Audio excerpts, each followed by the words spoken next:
Now, one very important thing to remember is that you'll find it very difficult to attempt writer's craft questions if you don't imagine yourself in that passage. You don't become one of those characters. I know it's difficult. It's the last task that you're attempting of the paper. You're tired of doing, the reading of two passages and the questions, but it's important, and that's what makes the difference between your A's and A stars. So imagine yourself as part of that passage, and it'll become much easier, way easier for you to attempt the writer's craft questions, okay? So become one of the characters. Now, the kind of questions that you'll normally get would be giving you a phrase or maybe two phrases together and then asking you to write the meaning and the effect of that particular phrase. So what you write in the meaning is basically the literal meaning, okay? What automatically comes to your mind when you read that sentence, okay? So you put that down.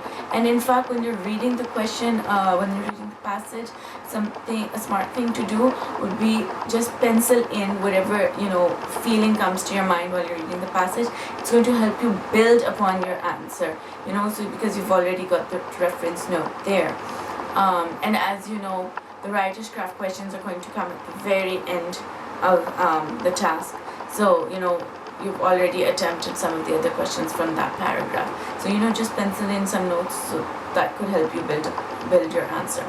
So find out the literal meaning, write that down, and just take, 30 extra seconds to imagine what that makes you feel, what that particular meaning makes you feel, what it would make you feel as a character, what it would make you feel as an author, what it would make you feel as a passerby, an onlooker, and then write down the effect, okay? That way, if you just take those extra 30 seconds, that will actually help you imagine what's going on, what are the possible effects, what are the possible symbols and symbolisms related to that certain word or certain vocabulary used in that sentence, and that's going to help you out a lot, okay?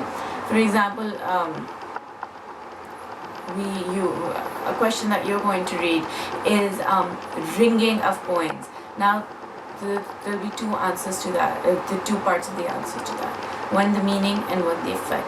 Now, think about what ringing of coins actually is, okay, in order to get the meaning, and then think about what effect is created by ringing. What are the kind of places where you use the word ringing, and just think about the sound as well. Think about the overall passage that we're doing as well.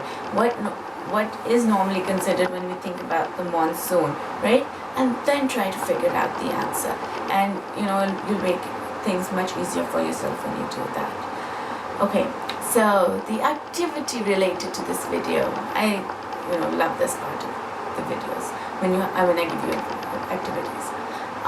Remember the tools that we just discussed? What I want you to do is write a sentence on contrast, or a sentence using contrast, not the one that I just gave you, onomatopoeia, one sentence using imagery, one sentence using personification. Hand 4 sentences in, and you get to choose and you get to devise the revision plan for next week. Okay? See you guys on Thursday.